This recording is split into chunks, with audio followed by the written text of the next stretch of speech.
예, 잘하셨습니다. 감사합니다. 오후 시간에 계속해서 웨스트민스터 신앙고백서 내용을 공부하도록 하겠습니다. 예, 누차 말씀드리는 것은 교리 자체에 물론 중요한 의미를 갖고 있지만 교리를 많이 하는 것으로 해서 의의를 얻지 않고 하는 것이 아닙니다. 강조자 하지만 교리를 내용을 잘 알아서 성경을 바로 이해하자라는 것입니다.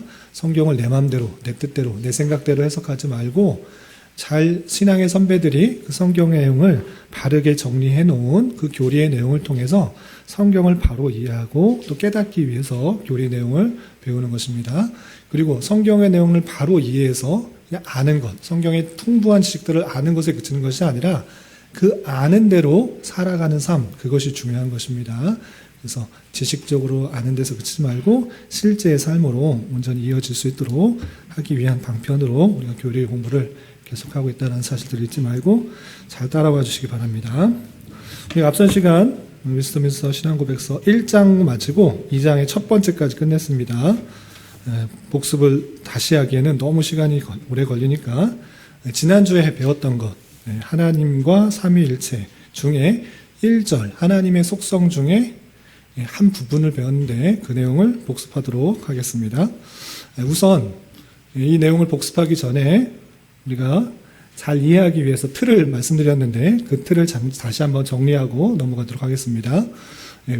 오늘은 특별히 많은 분들이 빠지셨는데 더욱더 적극적으로 참여해 주셔야지 힘이 더 납니다. 너무 이렇게 고요하면 제가 또 설교하는 것 같아가지고 설교 시간이 아니고 공부 시간입니다. 자유롭게 자유로운 분위기에서 졸리시기도 하면 물도 마시고 음료도 마시고 하시고 또 궁금한 것들은 이렇게 질문하고 답하는 식으로 이 시간이 진행되었으면 좋겠습니다. 특성상 많은 분들을 한꺼번에 공부를 같이 해야 되다 보니까 설교의 자리처럼 됐는데 설교 시간 아니고 공부 시간입니다. 그렇게 이해해 주시면 좋겠습니다. 우선 조직신학적 틀을 말씀드렸습니다. 몇 개의 칸으로 나누면 좋겠다라고 그랬죠? 네, 7개. 우리 순서 잘 알고 있는지 시호가 아주 크게 다른 분들도 크게 해주시고 시호가 더 크게 한번 해주시기 바랍니다. 제일 밑에 어떤 것이 있죠? 네? 성경론. 네, 성경론을 기반으로 해서 가장 먼저 생각해야 되는 것, 그 다음 뭐죠? 신론, 그 다음에 인간론, 그 다음에 기독론, 그 다음에 구원론, 그 다음에 성도의 생활을 교회론으로 표현하면 되겠습니다. 그 다음에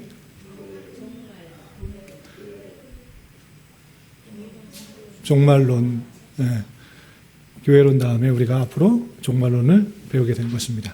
그런데 지난주에 신론을 배우면서 신론도 여러분들 잘 이해하기 위해서 칸을 나눠달라고 그랬습니다. 몇 칸으로 나눠달라고 그랬죠? 2칸? 2칸 나누라고 했어요? 3칸으로 나누라고 했어요? 3칸. 우리 민우 3칸 기억나요? 3칸은 칸만 기억나요. 칸만 기억나요. 혹시 오집사님 기억나세요? 잘 모르겠어요? 칸 중요한데 칸에 들어가는 내용도 중요합니다. 혹시 하집사님 참여를 안 하셨구나. 혹시 아세요? 하집사님 참여 지난주에 다시요. 속성하고 삼일체 가장 중요한 속성 이름 삼일체. 역시 이용주 권사님이 신론할 때 그러네요. 제가 틀렸네요. 맞아요. 바로 지적해 줬습니다. 제가 틀렸습니다. 기분미사님. 존재와 사역 2칸이었네요. 제가 잘못했어요. 2칸으로 하나님을 말할 때는 기분미사님이 말씀해 주신 것처럼 제가 실수했습니다. 용서해 주세요. 존재와 사역으로 나누는데 존재를 또 3칸으로 나누라. 바르게 말씀해 주셨습니다. 틀리게 또 말씀드릴 뻔했습니다. 존재는 말씀드린 것처럼 이용정 권사님 말씀하신 것처럼 속성과 이름과 삼위일체. 틀이 계속 나누시는 거죠. 자, 2층에 절반으로 나눠서 존재와 사역이 있는데 존재는 속성과 이름과 삼위일체가 있다. 틀을 나누셨죠? 이제 그 칸에다가 여러분들이 계속적으로 예, 하나님이 어떤 속성을 갖고 계시는지, 어떤 이름을 갖고 계시는지, 삼위일체는 어떤 것인지 이렇게 넣어 놓으시면 됩니다. 그래야지 기억 속에 잘 자리 잡으니까 그렇게 해주시기 바랍니다. 그리고 참고적으로 사역은 몇 개로 나눌 수 있을까요? 몇 개의 방으로 나눌 수 있을까요? 안 배웠으니까 모르시는 게 다행한데, 뭐 여러 개 나눌 수도 있는데 이해를 돕기 위해서 3개로 나누시면 좋습니다. 네. 알아요? 2개 아니면 3개로 했는데 어떻게요? 네.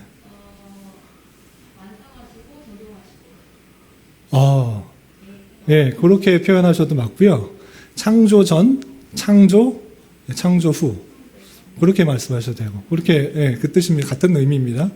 예, 2개로 나눌 수 있어요. 창조 전과 후로 이렇게 나누는 경우도 있고, 창조 하나가 큰 의미가 있기 때문에 창조를 하나, 이렇게. 창조가 어떻게 창조되었는가, 그리고 창조 후에 가만히 계셨는가, 아니면 어떻게 섭리하시고 보존하시고 다스리시는가, 그런 내용들도 있습니다. 그렇게 표현을 달리 하셔도 됩니다. 일단 우리는 신론에서 존재와 사역을 나누는데 존재 부분을 공부하고 있습니다. 존재 중에서도 첫 번째 칸인 속성 중에서도 지난주에 일부분에 대해서 살펴봤습니다. 지난주에 배웠던 거 한번 복습하고 넘어가겠습니다. 29페이지.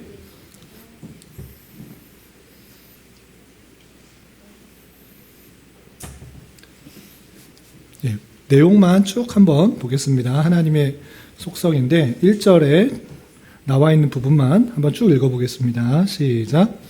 오직 한 분의 살아계시고 참되신 하나님이 계시는데 그는 존재와 완전함에 있어서 무한하시고 지극히 순결하신 영이시며 보이지 않으시고 몸이나 지체나 성정이 없으시다.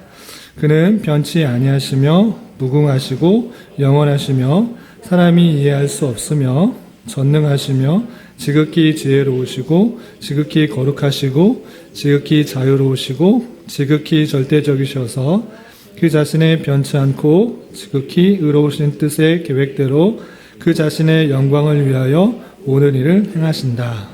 예, 다양한 그런 속성이 있으십니다. 다시 한번 설명이 어렵고 이런 속성이 있고 더 붙여서 1절 마지막 부분이 33페이지에 있습니다. 33페이지. 오늘은 그렇게 길지가 않아요. 짧고 굵게 한번 해보도록 노력하겠습니다. 자, 33페이지 그 위에 칸 있는 부분 계속 이어서 함께 읽어보겠습니다. 시작. 그는 지극히 자애로우시며 은혜로우시며 자비로우시며 오래 참으시며 선과 진리가 풍성하시며 불의와 범행과 죄를 용서하시며 그를 부지런히 찾는 자들에게 상 주시는 분이시다. 동시에 그의 심판은 지극히 공의롭고 무서우며 그는 모든 죄를 미워하심으로 결단코 면제하지 않으신다. 예, 여기까지가 1절입니다. 뒤 2절에도 하나님의 속성에 해당되는 그런 부분이 있는데 우선 이 부분만 오늘 집중적으로 하고 마치겠습니다. 예, 이런 신앙 고백서가 괜히 나오는 것이 아니고 말씀드린 것처럼 우리가 살펴본 것처럼 하나님이 도대체 어떤 분이신지 많은 학자들이, 많은 목사님들이, 또 신학자들이 연구하고 성경을 뒤지고 찾고 해서 이런 하나님의 속성들에 대해서 모아놓은 것입니다. 그래서 사람이 생각해서 이렇게 쓴 것이 아니고 성경에 있는 표현 때문에 이런 문장이 나오는 것입니다. 그 문장이 여러 개 반복되지만 한 절씩만 살펴보겠습니다. 첫 번째, 그는 지극히 자애로우시다. 하나님이 지극히 자애로우시다라고 했을 때 어떤 표현 때문에 그렇게 할 수 있느냐라고 했을 때 요한 1서 4장 8절과 16절에 하나님의 자애로우심이 가장 잘 드러나 있어서 그것을 들어서 이렇게 쓸 수가 있는 것입니다. 어떻게 쓰여 있는지 요한 1서 4장 8절과 16절을 쭉 이어서 읽어보겠습니다. 시작. 사랑하지 아니하는 자는 하나님을 알지 못하니 이는 하나님은 사랑이심이라. 하나님이 우리를 사랑하시는 사랑을 우리가 알고 믿었노니 하나님은 사랑이시라. 사랑 안에 거하는 자는 하나님 안에 거하고 하나님도 그 안에 거하시느니라. 예, 하나님은 사랑이시다. 2번씩이나 이렇게 표현하고 있습니다. 하나님의 속성을 이렇게 요한 1서에서는 사랑이다. 다른 곳에서 찾는 것이 아니고 하나님 그 자체가 사랑이기 때문에 우리 안에서 사랑을 실천하는 자로서 이렇게 행해야 된다는 것들을 강조하고 있습니다. 그래서 자애라는 그런 표현이 우리나라 말로 좀 어렵게 되어 있는데 영어로 하면 가장 사랑스러운이라는 most loving으로 되어 있다. 참고하시면 되겠습니다. 그래서 이런 특징 때문에 하나님이 사랑스러우시다, 자애로우시다 이렇게 표현할 수 있는 것입니다. 또한 은혜로우시며 자비로우시며 오래 참으시며 선과 진리가 풍성하시며 불의와 범행과 죄를 용서하시며 길게 되어 있는데 이것은 출애굽기 34장 6절에서 7절에서 나온 그 표현을 거의 그대로 옮긴 것입니다. 어떻게 쓰였는지 우리 가로 2번에 있는 그 출애굽기 34장 6절과 7절 말씀을 함께 읽어보겠습니다. 시작. 여호와께서 그의 앞으로 지나시며 선포하시되 여호와라 여호와라 자비롭고 은혜롭고 노하기를 더디하고 인자와 진실이 많은 하나님이시라. 인자와 천대까지 베풀며 악과 과실과 죄를 용서하리라. 그러나 벌을 면제하지 아니하시고 사손 3, 4대까지 보응하리라. 아멘. 34장 6절과 7절 전반절까지 그러니까 악과 과실과 죄를 용서하리라라는 그 표현까지를 거의 그대로 띄어가지고 이 신앙고백서에서 고백하고 있는 것입니다. 그래서 은혜롭고 자비롭다 또는 자비롭고 은혜롭다 같은 표현이고요. 또 노하기를 더디한다라는 표현을 오래 참으신다. 그리고 불의와 범행과 죄를 용서하신다라는 표현을 7절 보시면 악과 과실과 죄를 용서하시는 그 하나님으로 잘 표현되고 있는 것입니다. 그래서 자비, 여기 자비라고 써있는데 자애하고 어떻게 다른가? 여러분들 교환에 잘 쓰여져 있습니다. 자비라는 것은 most merciful 해가지고 가엾게 여기는 마음, 사랑의 마음을 가지고 가엾게 여기는 마음. 뭐 비슷하긴 하지만 약간은 차이가 있다 이렇게 생각하시면 되겠습니다. 그래서 자애로우시기도 하시고 자비로우시기도 하신다. 가엾게 여기는 마음이 많이 있으시다. 또 은혜롭고 또 노하기를 더디하시고 인자와 진실이 많은 그런 하나님을 우리는 성경을 통해서 알 수가 있는 것입니다. 그리고 중요한 표현 중에 하나가 각주 3으로 되어 있는 그 부분인데 세 번째 그 문장을 보시면 그를 부지런히 찾는 자들에게 상 주시는 분이시다 이런 표현이 있습니다. 이런 표현은 어디에 나왔느냐? 그것은 히브리서 11장 6절에서 근거해서 이렇게 표현할 수 있는 것입니다. 우리 히브리서 11장 6절 말씀 함께 읽어보겠습니다. 시작.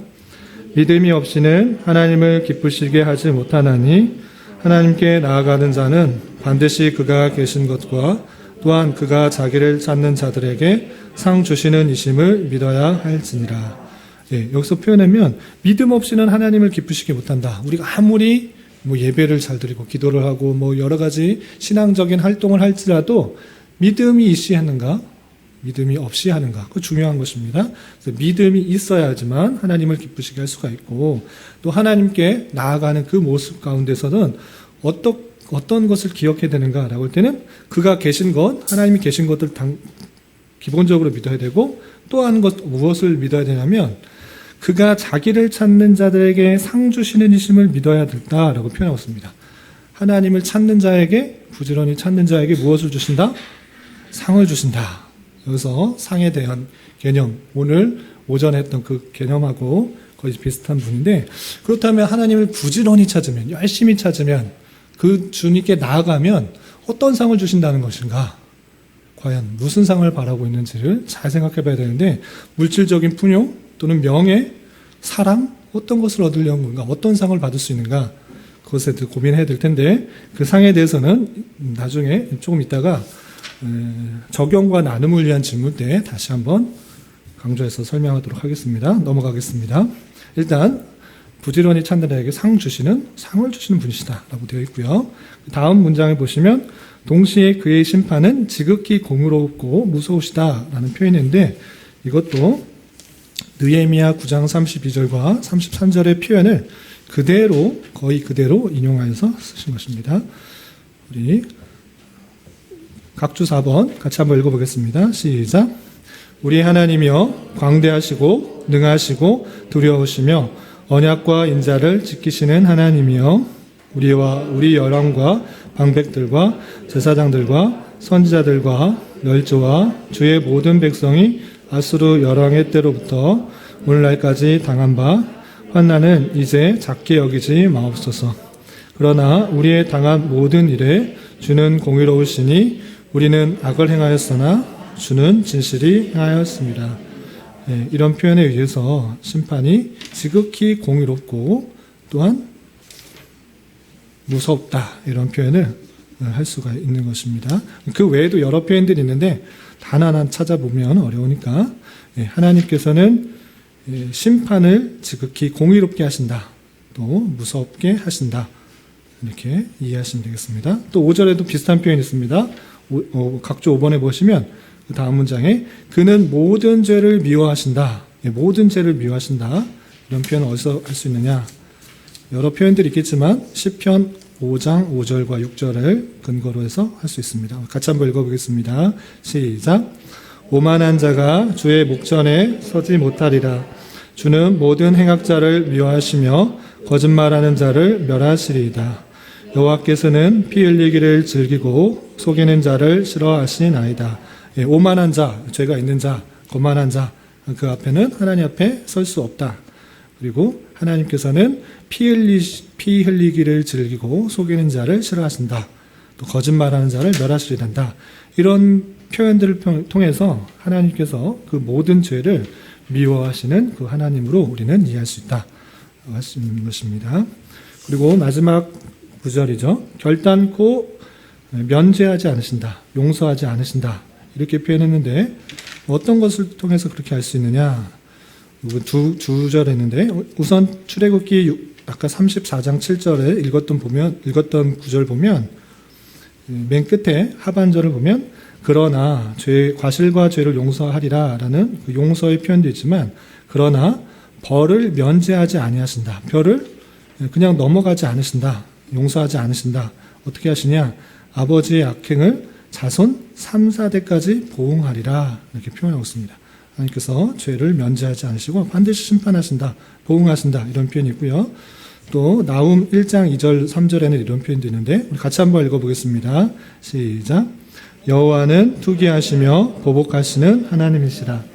여호와는 진노하시되 자기를 거스르는 자에게 보복하시며 자기를 대적하는 자에게 진노를 품으시며 여호와는 너희를 더디하시며 권능이 크시며 벌받을 자를 결코 사지 아니하시느니라. 여호와 길은 회리바람과 광풍에 있고 구름은 발에 띠끌이로다. 였습니다. 아멘. 여기서는 보복하시는 하나님, 투기하시는 하나님, 자기를 거스르는 자에게 보복하시고 진노하시는 하나님, 반드시 그 죄를 심판하시는 하나님이 되겠습니다. 그럼 바로 전에 우리가 생각해 봤던 하나님께서 불의와 범행과 죄를 용서하시는 분이시다라고 표현했는데 여기서는 죄를 심판하시는 하나님, 보복하시는 하나님, 진노하시는 하나님, 이렇게 되어 있는데 하나님이 왔다 갔다 하시는 건가? 이 부분을 잘 정리하고 넘어가야 되는데 어떻게 이해하면 되겠습니까? 네, 거기 가로에 쳐 있는 부분이 힌트를 드리기 위해서 쓰여 있는 부분입니다. 거기 33페이지 보시면 결단코 용서하지 않으신다, 결단코 면제하지 않으신다라는 그 표현 앞에 이렇게 되어 있습니다. 죄를 회개치 않고 스스로 고집하여 죄의 짐을 지고 있는 자들을 결단코 면제하지 않으신다, 이렇게 이해하시는 것입니다. 그러니까 하나님께서 우리 사람들에게 죄를 갖고 있으면 그것을 계속 회개치 않으시면 심판할 수밖에 없다는 것입니다. 그래서 하나님께 우리의 죄를 다 고백하고 회개하는 것, 그렇게 될 때 하나님께서 다 용서해 주신다. 불의와 범행과 죄를 용서해 주시는 분이시다. 그런데 그렇게 회개치 아니하고 용서치 아니, 하나님 앞에 자비를 구하지 않고 계속적으로 교만하고 거만하게 그렇게 살아갈 때 하나님께서 그 죄를 넘어가지 않으시고 반드시 심판하신다. 하나님께서는 죄와 함께할 수 없는 분이시고 모든 죄를 미워하시는 분이시다, 이렇게 표현되고 있는 것입니다. 이런 차이를 아시겠죠? 많이들 피곤하실 텐데 조금만 힘내주고 거의 끝났습니다. 오늘은 금방 끝납니다. 그래서 하나님에 대한 다양한 이론들이 있는데 첫 번째 무신론과 유신론이 있습니다.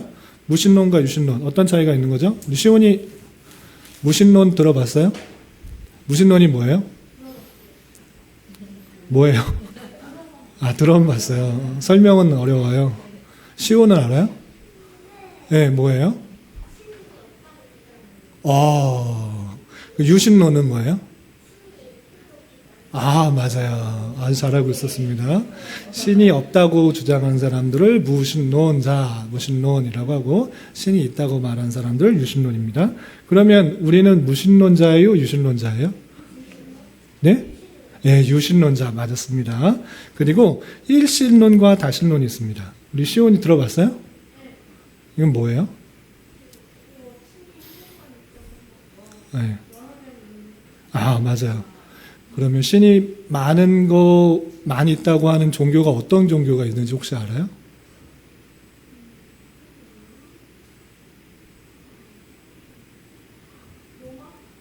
네?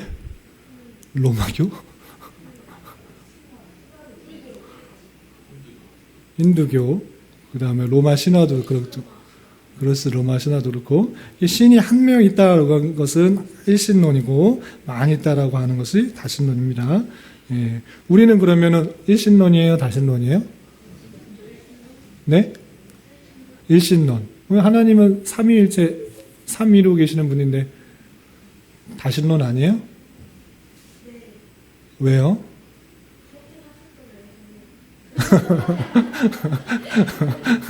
삼위로 계시는 한 분 하나님이시라고 했죠. 하나님은 오직 한 분이시다.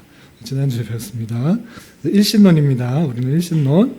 신이 오직 한 분이시다라고 하는 것이고, 또 범신론과 이신론이 있는데, 우리 민우 한번 들어봤어요? 범신론하고 이신론? 어려운 거, 이건 좀 어렵다. 어렵다. 네? 어제 알았어요? 어떻게 어제 공부를 했어요? 역시. 네. 범신론과 이신론. 예습했는데 안 물어봤으면 서운할 뻔했네. 네. 네. 네. 네. 네. 하여튼 예. 네. 그래서 천지를 창조하시고 창조하셨는데 성질을 안 나타낸 그들이 있습니다. 네. 창조는 있는데 지금은 안 나타납니다. 예습을 이렇게 잘했죠? 네. 시오 잘 들었어요? 우리 의진이 잘 들었어요? 잘 못 들었어요? 형에 있는데 다시 한번 그대로 말해줄게요. 범신론은 모든 게 다 신이다. 모든 것들에 신이 있다. 그래서 심지어 무슨 감기신이다. 무슨 원숭이 신이다. 또는 뭐 할 때 무슨 신이 있다. 뭐 다 그 신이 있다라고 주장하는 거예요. 그래서 물은 어떤 것들에도 신이 있다라고 생각하는 그런 생각들입니다. 이신론은 신은 있는데, 신은 창조는 했는데 지금은 안 다스리신다. 떨어져 있다. 그냥 하나님은, 신은 뒷짐지고 계신다. 지금 섭리하는 것은 인간이 어떻게 하느냐에 따라서 세상이 움직이는 것일 뿐이지 신이 다스리고 있는 것은 아니다. 이렇게 말하는 거예요. 우리 의진이 차이점을 알겠어요? 네, 모든 게 신이 있다. 모든 게 다 신이다. 라고 하는 건 범신론. 알겠어요? 그리고 신은 있지만 지금 운행하시고 섭리하고 다스리지는 않으신다라는 것이 이신론 이렇게 표현하는 것입니다. 이해되셨어요? 네. 그러면 우리는 범신론이에요? 이신론이에요? 유도신문에 안 넘어갔어. 네. 하나님은 지금도 다스리시고 섭리하시고 살아계셔서 통치하시는 분이시기 때문에 그렇게 생각하면 안 됩니다. 그리고 맨 마지막에 유일신론 있는데 유일신론은 뭐겠어요? 오직 한 분으로 계시는 유일한 분이시다. 이게 유일신론입니다. 우리가 유일신론으로 믿고 있는 것입니다. 하나님은 한 분이시고 또 지금도 살아계셔서 다스리시고 또 섭리하시고 통치하신다. 보존하신다. 이렇게 이해하시면 되겠습니다. 여기까지 이해되셨죠? 시오 질문 있어요? 오직. 같은 표현이야 하는데 오직이라는 말이 붙은 거예요. 네. 오직 한 분이신 하나님, 유일신론이라는 뜻이고요. 여기까지 속성에 대해서 좀 했고 2절에서도 속성이 좀 나옵니다. 다음 주는 우리 그 설립 예배 때문에 없습니다. 다음 주 쉬고 그리고 마지막 주에 26일인데 어떻게 할까요? 공부하는 게 좋겠죠? 예.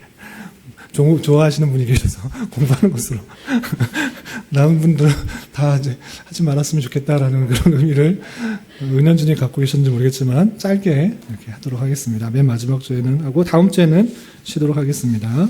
자, 그러면 복습 의미에서 35페이지 이해를 위한 질문과 적용과 나눔을 위한 질문을 한 번씩 풀어보겠습니다. 큰 소리로 그냥 답해 주세요. 시키지 않겠습니다. 자, 오늘 배운 하나님의 속성, 성품들은 어떤 것이 있었습니까? 지극히 자애로우시며 은혜로우시며 자비로우시며 오래 참으시며 선과 진리가 풍성하시며 불의와 범행과 죄를 용서하시며 그를 부지런히 찾는 자들에게 상 주시는 분이시다. 동시에 심판은 지극히 공의롭고 무서우며 모든 죄를 미워하시며 면제하지 않으신다. 이런 특징이 있습니다. 속성이 있으십니다. 자, 2번. 불의와 범행과 죄를 용서하신 하나님과 지극히 공의로우신 하나님과 어떻게 모순되지 않으십니까? 그러니까 어떤 때는 죄를 용서하시는 불의와 범행을 용서하시는 하나님으로 표현되는데 공의롭다고 하면 모순된 거 아닌가? 어떻게 표현할 수가 있죠? 네. 잘 말해 주셨는데 크게 말씀해 주셔도 돼요. 예.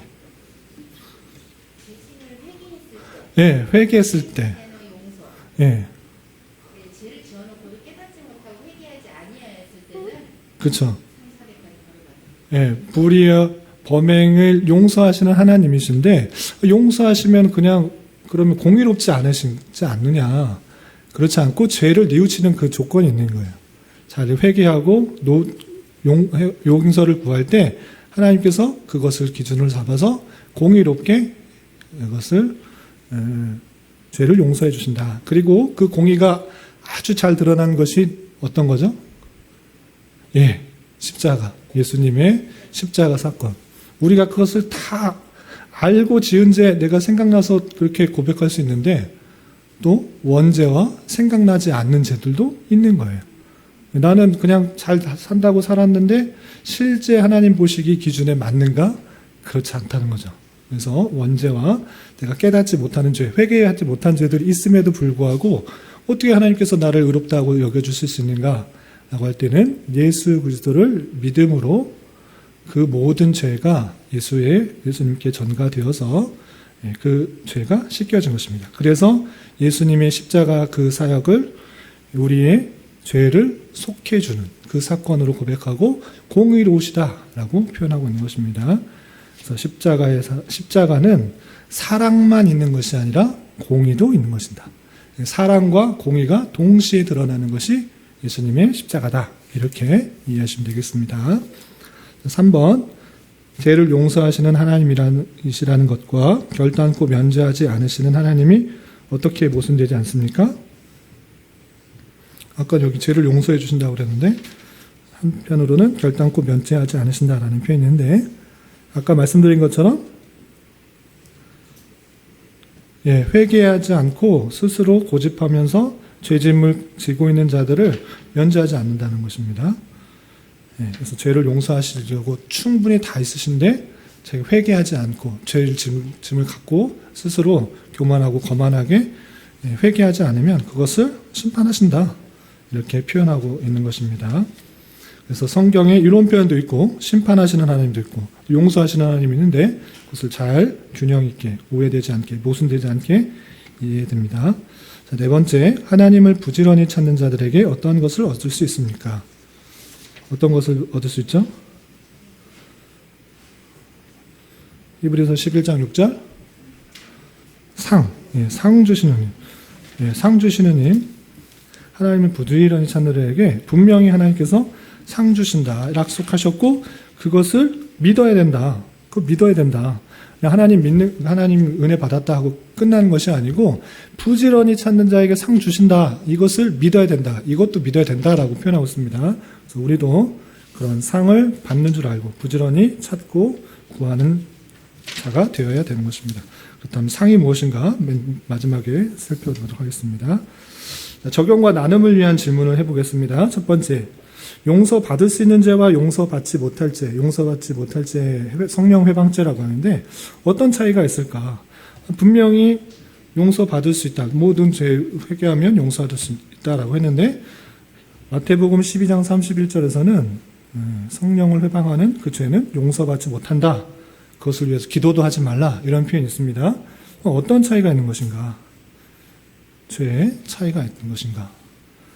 용서 못할 죄는 어떻게 이해하면 될까? 네, 한번 이야기를 한번 해주시기 바랍니다. 김은미 목사님 말씀하실 것 같은데요. 네, 김은미 목사님. 네. 하나님을 안 믿는 죄. 네. 거의 맞는 표현인데 또 다르게 표현할 수 있다고 하면 성령 회방죄라고 이렇게 표현하는 그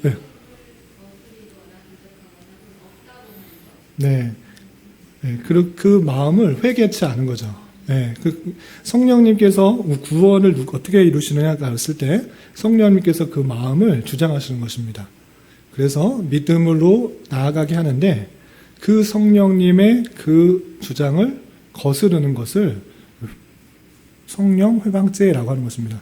그래서 어떤 목사를 욕하거나 목사를 막 지적하거나 이런 것 성령 회방죄다 그러면 지옥 간다 이렇게 하는 게 아니고 어떤 죄가 있는 것이 아니고 하나님께서 회개케 하고 자기가 하나님을 믿어야 되는 그렇게 하는 성령의 사역이 있음에도 불구하고 그 마음을 회개치 않고 그것을 계속적으로 악한 마음 가운데 있는 것입니다. 그래서 성령의 그 일들을 회방하는 그 죄를 성령 회방죄라고 하고 그것은 죄를 용서받을 수 없다 이렇게 표현하고 있는 것입니다. 그 죄, 네, 주시죠. 그런데 그럼 하나님께서 알아서 다 하셨다 이렇게 표현하지 않고 우리에게 그 완악한 마음을 계속적으로 갖고 있는 것을 표현하고 있는 거죠.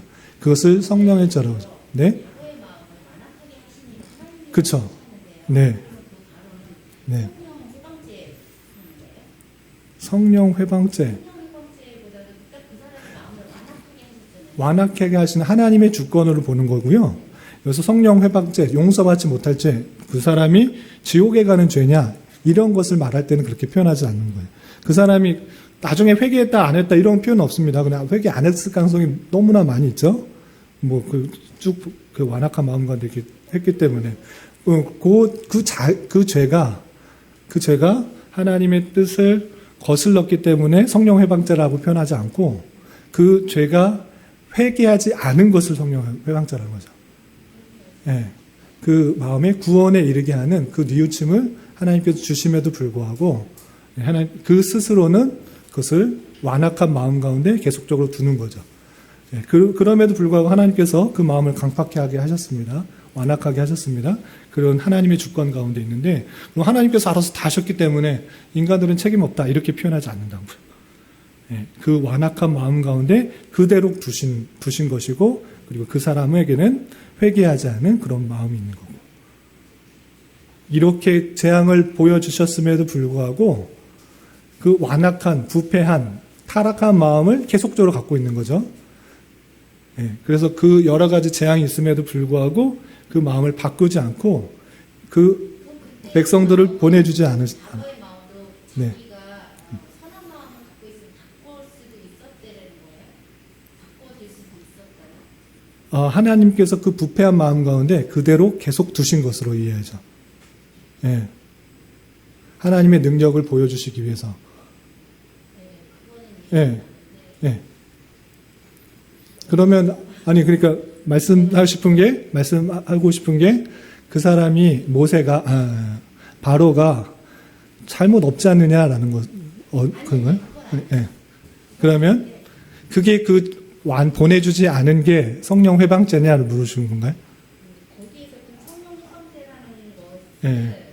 어떻게 진짜 아까 말씀한 것처럼 네네. 뭐 성도들이 목사님을 흠본다든가 네. 목사님에 대해서 비난을 한다든가 목사님들은 그걸 갖고 성령 회방죄라고 말씀을 하세요.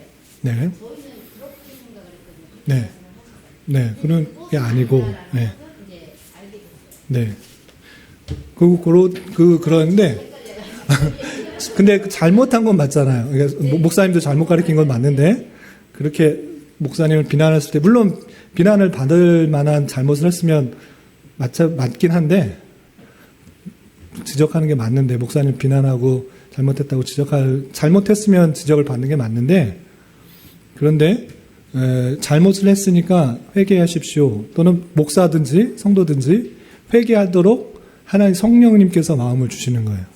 그럼에도 불구하고 자신이 옳다, 자신은 틀리지 않았다, 그리고 회개치 않는 그 완악한 마음, 그 마음을 다른 표현으로 성령 회방자로 하는데, 그 전체가 예수 그리스도를 의지하면서 회개하는 것이냐, 그렇지 않고 내 의지를 계속적으로 갖고 있느냐, 그 차이가 있는 거죠.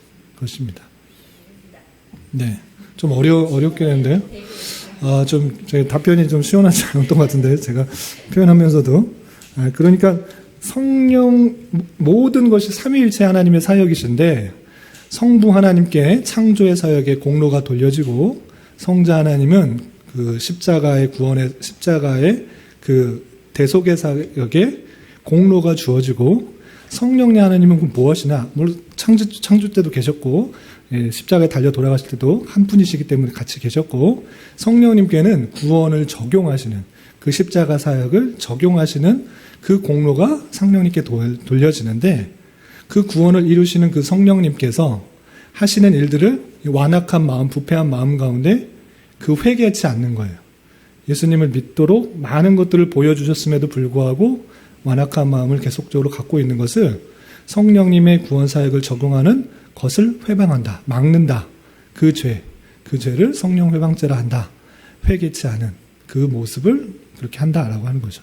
그래서 어떤 잘못을 해도 도둑질을 하거든 무슨 갖고 있는 죄를 지었음에도 불구하고 우리는 예수 그리스도의 공로에 힘입어 그 모든 죄가 사해질 수가 있는 거예요. 모든 죄를 다 사해 주시고 회개할 때 사해 주신다 이렇게 말씀하셨기 때문에. 그런데 아까 말씀드린 것처럼 완악한 마음 가운데 회개치 않는 거에 있는 거예요.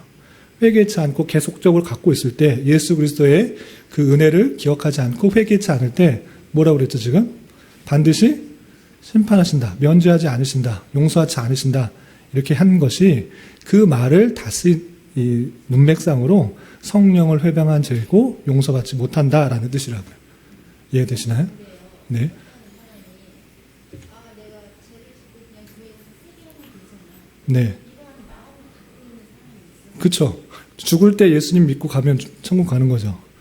그런 사람 믿고, 네. 네. 뭐를 남의 것 훔쳐놓고 네. 그냥 내가 회개하면 되지라는 마음을 갖는 사람들.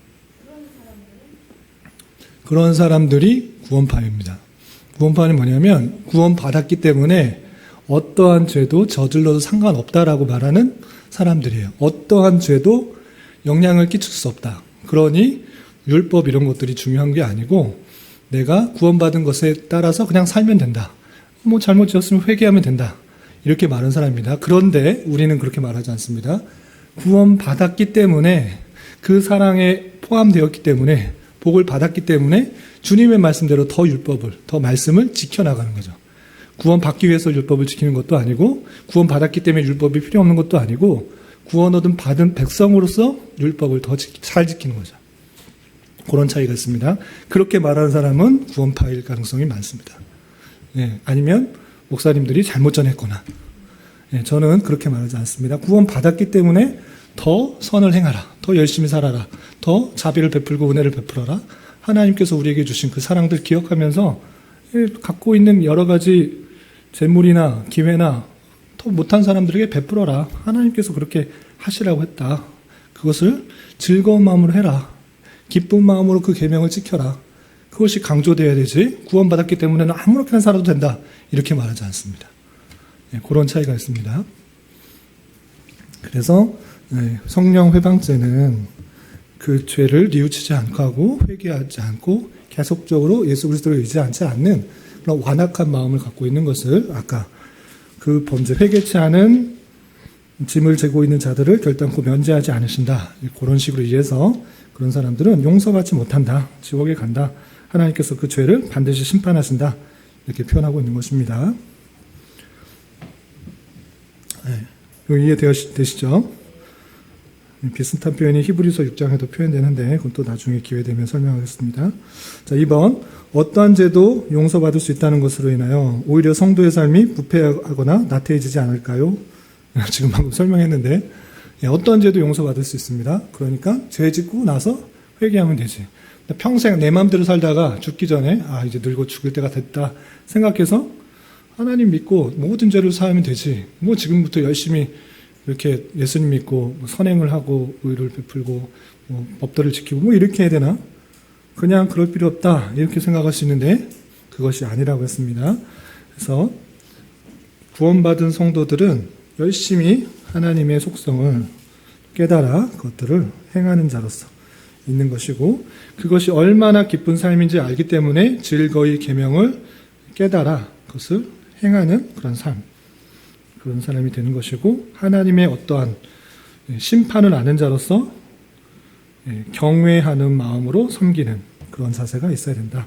그래서 나태해지는 것이 아니라 하나님과의 받은 사랑이 은혜가 크기 때문에 더욱더 기쁜 마음으로 준행한다. 이렇게 이해되면 되겠습니다. 여기까지 이해되시나요? 3번 하나님을 기쁘시게 하는 가장 기본이 되는 방편이 무엇이었습니까? 히브리서 11장 6절에 근거해서 믿음. 내가 참으로 믿음 가운데 데 있는가? 아무리 예배 자리에 있어도 참된 믿음 없이 있다고 하면 하나님께서 기뻐하지 않으신다. 참된 믿음을 가지고 나아갈 때 하나님께서 기뻐하신다. 그 자세가 가장 중요한 것입니다. 참된 믿음이 있는가? 이렇게 참된 믿음이 있는가? 잘 살펴야 될 것입니다. 그리고 마지막으로 4번 하겠습니다. 이것도 총 집대성돼서 나올 수 있는 결론인 말씀인데 신앙생활을 하면서 어떤 한 기대나 상을 원하고 있는지 나누어 보도록 합시다. 이렇게 되어 있는데 우리 시온이는 예배 열심히 드리고 또는 뭐 신앙생활 잘해서 어떤 상을 받고 싶어요? 나중에 천국 가면 어떤 상 받고 싶어요? 맛있는 음식? 네? 딱히 없어요?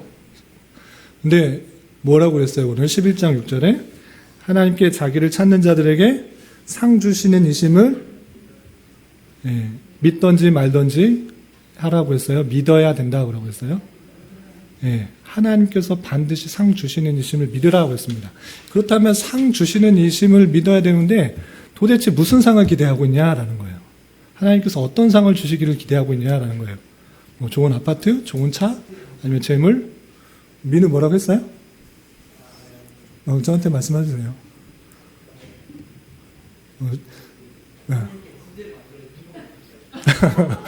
수제햄버거.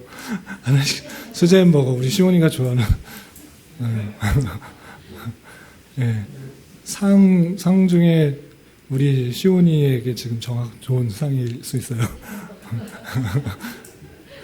근데 수제버거를 시온이한테 줬을 때는 기쁠 수 있어요. 그런데 우리 민우도 좋아할 수 있어요.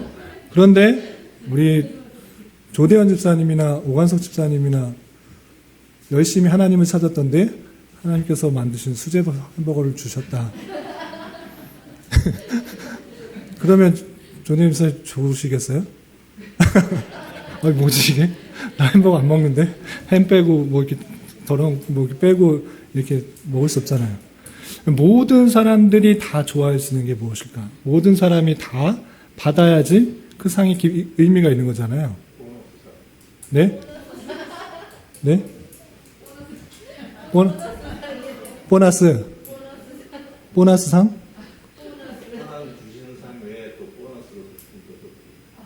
상 외에 또 보너스로, 상이 있는데, 보너스로 수제 햄버거가 있으면 더 좋지 않느냐. 그렇죠. 근데 그거 주면 좋죠. 그 시원이나 이게 좋아하는 사람들은 좋은데, 근데 남이 받았을 때는 그 보너스가 별로 의미 있기 때문에, 그럼 요 상이 무엇이냐? 모든 사람이 받았을 때 좋아하는 게 무엇이냐? 네. 네. 생명의 면류관, 의의 면류관. 그거는 모든 사람에게 주는 것입니다. 천국 가는 사람에게 모두 있기 때문에, 그것으로 책한되게는 그 달란트 비유에서 애매한 게 있습니다. 더 많이 열심히 했는데 똑같이 그렇게 줬다. 생명의 면류관, 의의 면류관 줬다. 그러면은 이 상이 좀 아쉽잖아요. 열심히 일했는데. 네? 문상. 문상. 우리 어린 친구들은 문상 먹는 거 이런 거 좋아하는데, 어른들은 문상 뭐 잘 쓰지도 않고, 개인마다 다 다르다고 하면, 그러면 별로 이렇게 의미가 없을 거예요. 그래서 물질적인 것, 일단 물질적인 것은 예를 들어서 뭐 아파트, 뭐 돈, 또 좋은 게 뭐 있죠? 차, 이런 것들이라고 하면 기호에 따라 다 다를 수 있어요. 물론 아파트가 지금 뭐 비싸져서 좋아해서 다들 거기 살고 싶어하고 그러지만 다 아파트를 좋아하나요? 나 아파트 너무 복잡해서 싫다. 그냥 뭐 전원주택이나 뭐 그냥 아무 데서 살면 되지라고 하는 사람도 있단 말이에요. 그래서 상을 줬을 때 그럼 물질적인 것은 개인적인 것 사람들마다 기호마다 다 다를 수 있다는 거죠. 그렇다면 이 상의 본질은 무엇인가? 상의 그 핵심은 무엇인가? 가장 좋아할 수 있는 성도들이 좋아할 수 있는 것이 무엇인가? 라고 할 때 우리 아침에 답을 드렸습니다. 무엇입니까? 예, 하나님. 하나님 외에 더 큰 상을 바랄 수 없는 것입니다. 그 모든 것을 주신 분이 누구신가? 복의 근원이 누구신가? 하나님께서 당신을 아브라함에게 당신님을 내가 지극히 큰 상급이다라고 말해 주셨을 때 아브라함에게는 그것이 제일 큰 상급이고 우리는 아파트다 이렇게 생각하면 안 된다는 것입니다. 그것은 모든 택하신 백성에게 가장 큰 상급으로 있는 분이 누구신가? 가장 큰 복으로 있는 분이 누구신가? 이것이 하나님이라는 거예요. 예를 저는 많이 들었는데 이 설교를 제 아내는 많이 들었을 것 같은데 그 연예인 중에 우리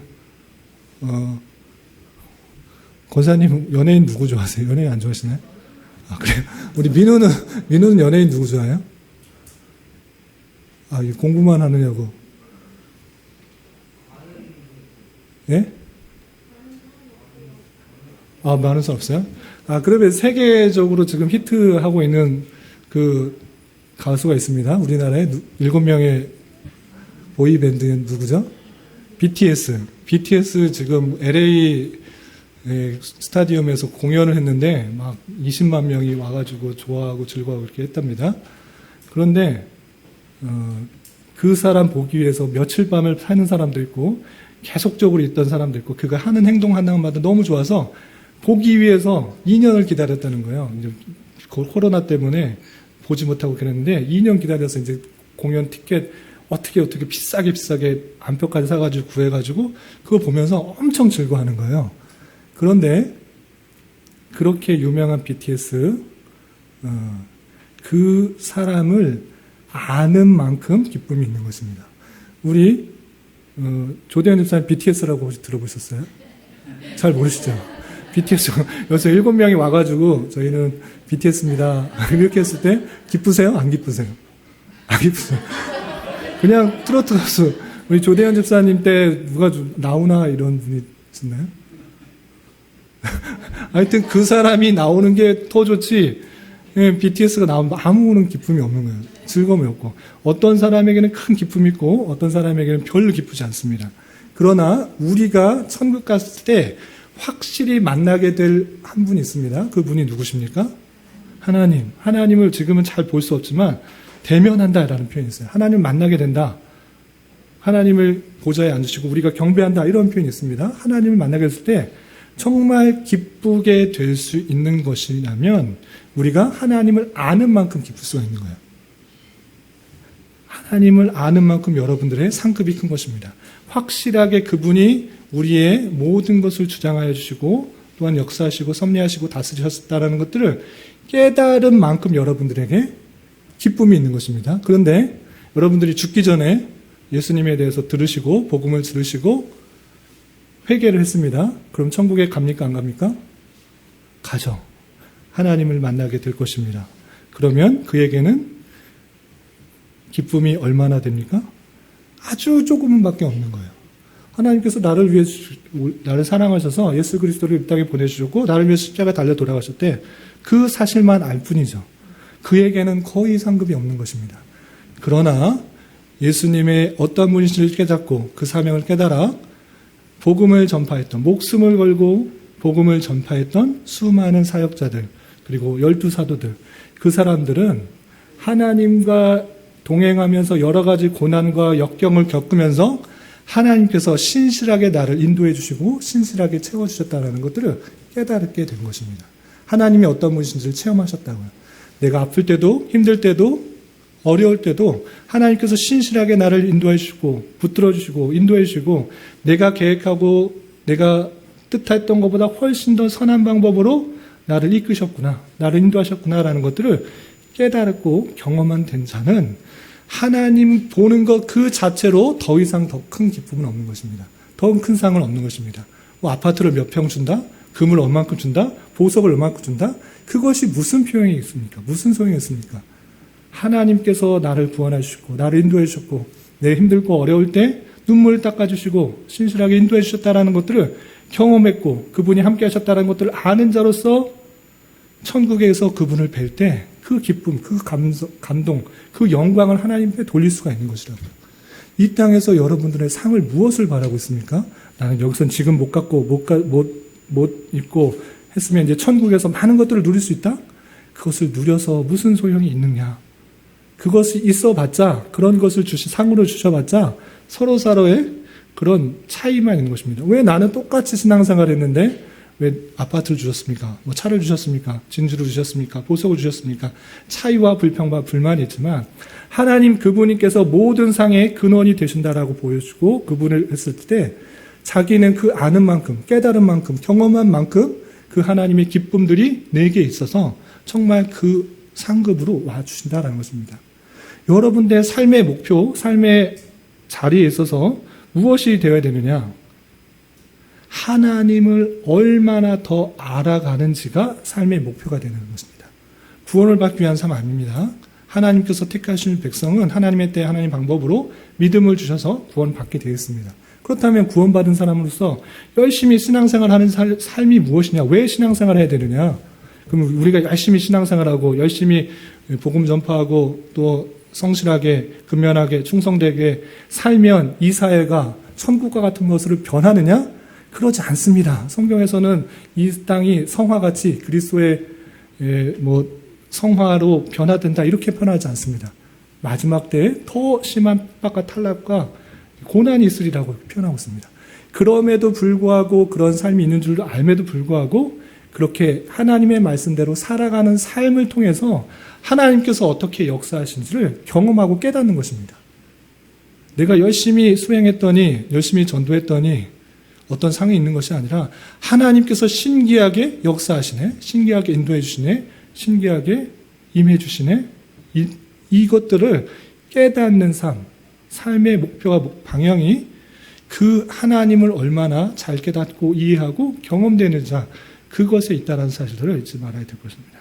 그래서 여러분들의 그런 삶의 연속 가운데 하나님께서 하나님의 때에 부르실 때 하나님을 만나게 될 것이고 그렇다고 하면 그 하나님을 대면하였을 때 만나는 기쁨이 대면한 것이 아니라 예수님이 누구신가? 하나님이 누구신가? 이런 정도가 아니라 나를 신실하게 인도하시고 구원해 주셨다는 그 하나님으로 인하여서 아무것 없을지라도 아무것 받지 못했을지라도 그 한 분만으로 인하여서 기쁨과 감사가 있어야 되는 것입니다. 이런 삶이 우리 삶에 드러나는 것이 필요한 것이고 여기서도 자기를 찾는 자에게 상 주시는 이심을 믿어야 할지니라. 자기를 찾는 자에게 상을 주시는데 자기를 찾는 자에게 당연하게 하나님이 어떠한 분이신지를 깨닫게 해주시는 그런 은혜가 있고 그렇게 하신다라는 것들을 깨달아 우리가 부지런히 하나님을 지식 속으로만이 아니라 경험되어지고 체험되어지고 하나님의 이러한 다양한 속성들을 실제 경험하여서 그분을 뵐 때 BTS를 만난 것보다 더 기쁨, 나훈아를 만났을 때보다 더 기쁨, 어떤 누구를 만났을 때보다 더 기쁜 그 기쁨이 내 상으로, 감사로, 찬양으로 올려져야 될 것입니다. 이해되시죠? 그래서 성경의 그 표현들을 잊지 말고 복, 상 이런 것은 물질적으로 생각하지 말고 하나님 그 자체로 생각해야 될 것이고 우리의 삶이 이러한 놀라운 하나님의 속성들을 경험하고 그냥 지식적으로 뭐 다음에 뭐 자애로우시고 자비로우시고 선하시고 뭐 죄를 심판하시고 이런 거를 그냥 달달달 외우는 것이 아니라 실제 삶으로 이런 것들이 경험되어야 된다. 체험되어질 때 정말 그분을 만났을 때 그러한 하나님에 대해서 기쁨으로 상으로 여길 수가 있게 되는 것입니다.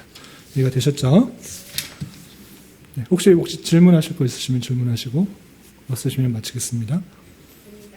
네, 감사합니다. 빨리 끝내겠습니다. 네, 그리고 다음 주에는 말씀드린 것처럼 1시에 공동회의로 모입니다. 내년의 예결산과 여러 가지 행정적인 것들을 모든 성도들, 특별히 세례 입교인들 앞에서 결정하는 그런 시간이 되겠고요. 그리고 3시에 노예 목사님들과 또 여러 초청되신 분들과 함께 우리 교회가 설립된 것을 감사하는 마음으로 예배 드리도록 하겠습니다. 예, 그럼 기도하고 마치겠습니다. 하나님 아버지 감사합니다. 오늘 하나님의 속성과 성품에 대해서 살펴보았습니다. 단순히 지식적으로 아는 데 그치지 않게 해주시고 하나님에 대한 참된 믿음과 또 하나님께 나아갈 때 주님께서 계신 것과 그분을 찾는 자에게 상 주시는 이심임을 믿고 하나님이 어떠한 분이신지를 잘 깨닫고 또 경험하고 또 체험함으로 말미암아 이 세상에 어떤 다른 것보다 하나님께서 가장 큰 상급이요 상이 되신다라는 것들을 깨달아 그분만으로 만족하며 살아갈 수 있는 자 되게 하시고 하나님께서 때에 따라 우리에게 가장 선한 것으로 채워주실 줄 알고 주신 것에 만족하며 자족하며 감사하게 하시고 남과 비교하여서 더 가지지 못한 것에 대하여 불평하거나 원망하지 않고 주신 것에 대해서 더 선용하여서 주님께서 원하시는 곳에 잘 활용하고 또 어렵고 힘든 이웃에게 또 자비와 사랑을 또 긍휼을 베풀 수 있는 마음도 허락하여 주시옵소서. 다음 주에는 교회 설립 감사 예배를 드리게 됩니다. 하나님께서 개척하게 하여 주시고 또 교회를 또 설립도 하게 하여 주심을 감사드립니다. 이 교회가 온전히 하나님의 뜻을 깨닫는데 더욱더 힘쓰게 하시고 또 그 뜻을 이 땅에 온전히 실현하는 선한 도구로만 쓰여질 수 있도록 인도하여 주시고 각자의 삶 속에서 주님께서 동행하여 주시고 나타내 주시고 역사하여 주셔서 주님께서 이들을 통하여서 하나님의 선하신 뜻이 하늘에서 이루신 뜻이 땅에서도 이루어질 수 있도록 역사하여 주시옵소서. 마치고 돌아가려고 합니다. 돌아가는 발걸음도 안전하게 지켜주시고 각자의 하는 일을 통하여서 또 하나님께 영광 돌리며 사람들에게 유익되는 삶을 살아갈 수 있도록 인도하여 주시옵소서. 육체적으로, 경제적으로, 가정적으로 또한 사업적 문제로 여러 가지 힘들어하고 있는 지체들 주님께서 붙들어 주시고 주님께서 함께 하시고 우리의 기대와 소망보다 훨씬 더 선한 것으로 채워주시고 역사하시는 주님을 깊이 만날 수 있는 기회 되게 인도하여 주시옵소서. 예수님의 이름으로 감사히 기도드리옵나이다. 아멘.